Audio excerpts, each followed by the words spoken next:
ശ്രീ നാരായണൻ നമ്പൂതിരി, സാധാരണഗതിയിൽ നിങ്ങൾ എപ്പോഴും അവകാശപ്പെടാറുള്ളത് നിങ്ങളുടെ സംഘടനയുടെ അച്ചടക്കം, നിങ്ങളുടെ ഒരു തിരഞ്ഞെടുപ്പ് തീരുമാനിച്ചാൽ, ഒരു സ്ഥാനാർത്ഥിയെ തീരുമാനിച്ചാൽ പിന്നീട് അതിലുണ്ടാകാവുന്ന അതൊരിക്കലും ഉണ്ടാകാത്ത എതിരഭിപ്രായങ്ങൾ തുടങ്ങിയ കാര്യങ്ങളൊക്കെയാണ്. പക്ഷെ പാലക്കാട്ട് ഇതൊന്നും ആയിരുന്നില്ല.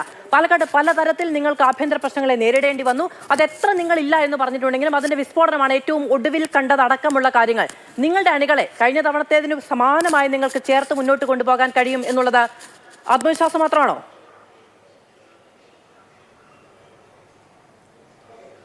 മധുവിനുള്ള ചോദ്യത്തിന് മറുപടി പറയുന്നതിന് മുമ്പ് സജീഷ് BJP ചിത്രത്തിലില്ല പാലക്കാട് എന്ന് പറഞ്ഞു. സജീഷ് എവിടെ ഇരുന്നാ പറയുന്നത് പാലക്കാട് ഉണ്ടോ എന്ന് എനിക്കറിയില്ല. പാലക്കാട് ഉണ്ട് എങ്കിൽ കണ്ണ് തുറന്ന് കാണുന്നുണ്ട് എങ്കിൽ അത് മനസ്സിലാകും. അല്ല ഇനി അത് വയനാട്ടിലെ LDFിൻ്റെ അവസ്ഥയെക്കുറിച്ചാണ് പറഞ്ഞതെങ്കിൽ പിന്നെ എനിക്കൊന്നും പറയാനില്ല. വയനാട്ടിലെ LDF ചിത്രത്തിലേ ഇല്ലായിരുന്നു എന്നുള്ള ഓർമ്മ വച്ചാണോ അത് പറഞ്ഞത് എനിക്കറിയില്ല. എന്തായാലും പാലക്കാട് എന്താ നൗഷാദ് അദ്ദേഹം BJP ആളുകളെ കൊണ്ടുവന്നു എന്നൊക്കെ പറഞ്ഞു. BJPയിലേക്ക് ആളുകൾ വന്നത്, ഹെമന്ത ബിശ്വ ശർമ്മ വന്നത് സാറേ രാഹുൽ ഗാന്ധിയെ കാണാൻ ചെന്നപ്പോൾ പട്ടിയുടെ ബിസ്ക്കറ്റിനെ കുറിച്ചുള്ള ചർച്ച ചെയ്തു. അദ്ദേഹത്തിന് ആ ബിസ്ക്കറ്റ് വേണോ എന്ന് ചോദിച്ച് അവഹേളിച്ചിട്ടാണ്. ഇത് ഞങ്ങൾ ഈ ലോകത്താദ്യമായിട്ടാണ് ഒരു പാർട്ടി കസേര കിട്ടാത്തതിൻ്റെ പേരിൽ പാർട്ടി വിടുന്നതൊക്കെ ആദ്യമായിട്ടാണ്. അതുകൊണ്ട് അത് അവിടെ നിൽക്കട്ടെ. കസേര കിട്ടാത്തതിൻ്റെ പേരിൽ പാർട്ടി വിട്ടു, നിങ്ങൾ വലിയ കസേര കൊടുത്തോളൂ, കസേരയിൽ ഇരുത്തിക്കോളൂ, പക്ഷേ എന്നും ഒന്ന് ഇരുത്തണം എന്ന് മാത്രമേ ഉള്ളൂ. എന്നും അവിടെ തന്നെ ഇരുത്തിക്കോട്ടെ. അതുകൊണ്ട് അതിനെക്കുറിച്ച് ഞങ്ങളധികം സംസാരിക്കുന്നില്ല. പിന്നെ പാർട്ടിയിൽ BJPയിൽ സ്ഥാനാർത്ഥി നിർണയത്തിന് ശേഷം വലിയ കലാപമാണ്, മറ്റാളാണല്ലോ പറഞ്ഞത്. 23-ാം തീയതി വോട്ടെടുപ്പാണ്. ഈ BJPയെ സംബന്ധിച്ച് BJP എണ്ണയിട്ട യന്ത്രം പോലെ BJPയുടെ പ്രവർത്തകരും ഇവിടെ പ്രവർത്തിക്കുകയാണ്. ഞങ്ങൾക്ക് സ്ഥാനാർത്ഥി നിർണയം വരെ അഭിപ്രായങ്ങളുണ്ടാവാം, പല അഭിപ്രായങ്ങളുണ്ടാവാം. പക്ഷേ സ്ഥാനാർത്ഥി നിർണയം കഴിഞ്ഞ് ശേഷം പാർട്ടി പ്രവർത്തനം ആരംഭിച്ചു, ഇലക്ഷൻ പ്രവർത്തനം ആരംഭിച്ചു. മുഴുവൻ പാർട്ടി ഭാരവാഹികൾ എന്താ നിങ്ങൾ ശോഭ വരികയില്ല, ശോഭ കൺവെൻഷൻ വന്നു പോയി, ഇനി വരികയില്ല. ശോഭ കഴിഞ്ഞ 4 ദിവസമായി പാലക്കാടുണ്ട്. നിങ്ങൾ വരികയില്ല എന്ന് പറഞ്ഞ നേതാക്കന്മാരും ഭാരവാഹികളും കാര്യകർത്താക്കളും കൗൺസിലർമാരും എല്ലാം ഇപ്പോൾ ഫീൽഡിലുണ്ട്. ചില ചാനലുകൾ ചെന്ന് കൗൺസിലർമാരോട് നിങ്ങൾ പോകുമെന്ന് കേട്ടല്ലോ. ഈ എന്തൊരു ഇടപാടായത്? BJPയുടെ കൗൺസിലർമാർ നിങ്ങൾ പാർട്ടി വിടുമെന്ന് കേട്ടല്ലോ. ഇതൊക്കെ എന്തൊരു മാധ്യമ പ്രവർത്തനമായത്? മാധ്യമ പ്രവർത്തനം യഥാർത്ഥ വാർത്ത അറിയിക്കാനില്ല. ചില മാധ്യമ പ്രവർത്തകൻ ഈ പാലക്കാട്ടെ തെരഞ്ഞെടുപ്പിൻ്റെ ഏറ്റവും വലിയ പ്രത്യേകത കാലുമാറി വരുന്നവർ ആഘോഷമായി അംഗീകരിക്കപ്പെടുന്ന ചിത്രം. കാലുമാറുന്നവരെ, കൂറുമാറുന്നവർ പ്രകീർത്തിക്കപ്പെടുകയാണ്. അങ്ങനെ കൂറുമാറാൻ കൂട്ടുനിൽക്കാൻ ചില മാധ്യമ പ്രവർത്തകർ വരെ ഉണ്ട് എന്ന് പറയുമ്പോൾ നമ്മുടെ ഒരു രാഷ്ട്രീയ ഇല്ലില്ല. ഞാൻ പറഞ്ഞത് പാലക്കാട് തെരഞ്ഞെടുപ്പിൽ സ്ഥാനാർത്ഥി ഞാൻ പറഞ്ഞു ഞങ്ങൾ പത്മജ വന്നപ്പോൾ ഞാൻ പറഞ്ഞത് ഈ തെരഞ്ഞെടുപ്പിന്റെ എന്താ പ്രത്യേകത? തെരഞ്ഞെടുപ്പ് സമയത്തല്ല, ഈ തെരഞ്ഞെടുപ്പിന്റെ തൊട്ട് തലേ ദിവസം ഒരാൾ പാർട്ടി നേതാവ് സ്ഥാനാർത്ഥിയാക്കപ്പെടുന്നു. ഞാനെന്ത് പറഞ്ഞോട്ടെ മാധു, ഞാൻ ചോദിക്കുന്നതിനല്ല പറയുന്നത്, പറയുന്നുണ്ടത് ശരിയാണ്. ഞാൻ ചോദിക്കുന്നവർ ആഘോഷമാക്കി ആദരിക്കപ്പെടുന്നു എന്നേ ഞാൻ പറഞ്ഞുള്ളൂ. സന്ദീപ് പോയപ്പോ സ്ഥാനാർത്ഥിയൊന്നും ആയില്ലല്ലോ, അനിൽ ആന്റണി പോയപ്പോ സ്ഥാനാർത്ഥിയായില്ലേ? ചാനൽ ചർച്ച മാധു അല്ലെ സ്ഥാനാർത്ഥിത്വം കൊടുക്കാമെന്നൊക്കെ കൊണ്ട് എന്താണ് ഡീലെന്നുള്ളത് കോൺഗ്രസ്സുകാരാണ് പറയുന്നത്. എന്തൊക്കെ ഡീലുണ്ടായിരുന്നു അത് ഞാൻ അതിനെക്കുറിച്ച് അതിലേക്ക് കിടക്കുന്നില്ല. ഞാൻ പറഞ്ഞത് പറഞ്ഞതിനെ കുറിച്ചാണ് പറഞ്ഞത്. ഇതൊന്നും ഒരു എന്തെങ്കിലും ഉണ്ടോ എന്നുള്ളത് ജനം കാണാനിരിക്കും. നാളുകളിൽ വരാൻ പോകുന്ന പുറത്തു വരുന്ന കാര്യമാണല്ലോ. നാളുകളിൽ ഇതൊക്കെ പുറത്തു വരുമല്ലോ. അപ്പൊ അത് വരട്ടെ. അതുവരെ അതൊന്ന് ക്ഷമിച്ചു നിൽക്കൂ.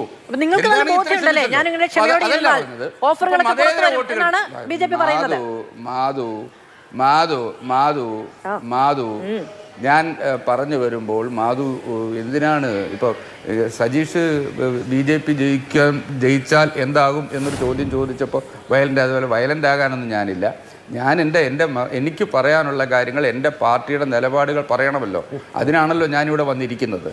ഞാൻ പറഞ്ഞത് എൻ്റെ പാർട്ടിയുടെ ഇപ്പോഴത്തെ നിലപാട് ഇതാണ്, ആ നിലപാടാണ് ഞാൻ പറഞ്ഞത്. അത് മാധു ചോദിച്ചതിന് ഉത്തരവ്. ഞാനിത് പറയാൻ ആഗ്രഹിച്ചതല്ല. മാധു ചോദിച്ചത് ഇവിടെ പാർട്ടിക്കുള്ളിൽ അഭിപ്രായ വ്യത്യാസമുണ്ട്, ആഭ്യന്തര കലഹമുണ്ട്, ആളുകൾ ഇറങ്ങുന്നില്ലേ എന്ന് മാധു ചോദിച്ചതിന് ഉത്തരം ഞാൻ തരണ്ടേ?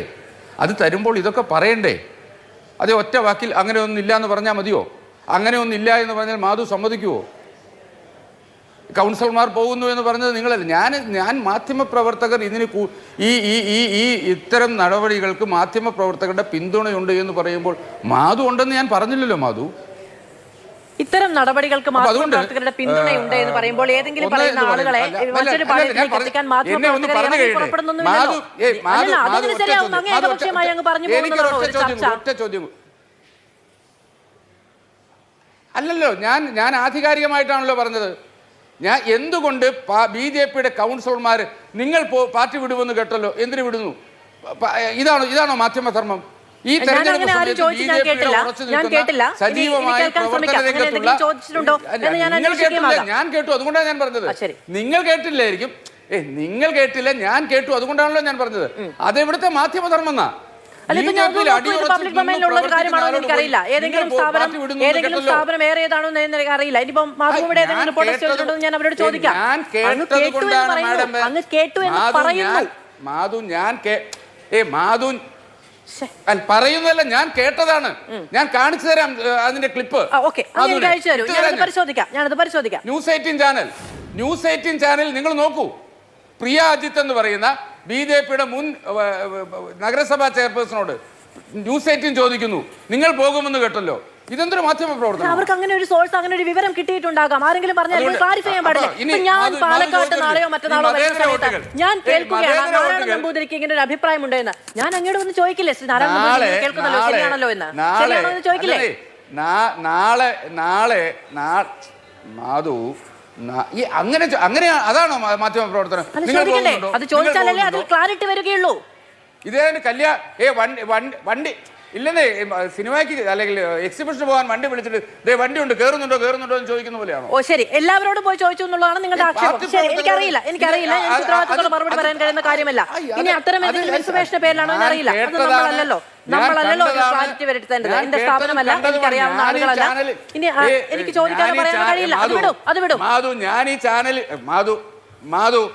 അല്ലല്ലോ, ഞാൻ ഈ ചാനലിൽ വന്നിരുന്ന് എനിക്ക് ഉത്തമ ബോധ്യമില്ലാത്ത കാര്യങ്ങൾ പറയുന്ന ആളല്ല. അത് മാധുവിന് അറിയാമെന്നാണ് ഞാൻ വിശ്വസിക്കുന്നത്. എനിക്ക് ഉത്തമ ബോധ്യമുള്ള കാര്യങ്ങൾ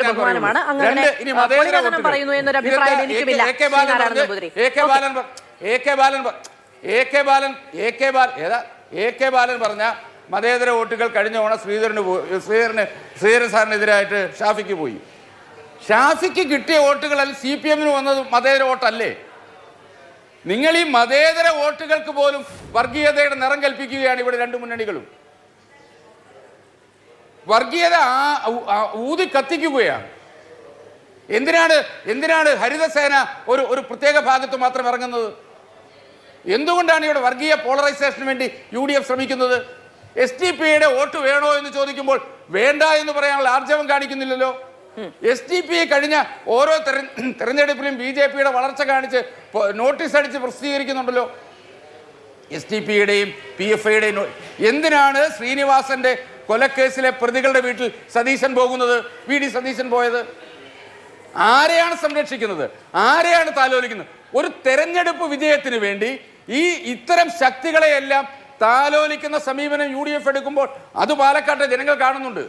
മതേതര വോട്ടുകൾ, ഞങ്ങളുടെ മതേതര വോട്ടുകൾ UDF-ലേക്ക് പോയി എന്നുള്ള AK ബാലന്റെ പ്രസ്താവന. UDF-ലേക്ക് പോയ CPM വോട്ട് മാത്രമാണ് മതേതര വോട്ടെങ്കിൽ CPM-ന് കഴിഞ്ഞ തെരഞ്ഞെടുപ്പിൽ കിട്ടിയ വോട്ട് മതേതരമല്ല എന്നല്ലേ AK ബാലൻ പറഞ്ഞു വയ്ക്കുന്നത്? ശരി, ഓക്കെ.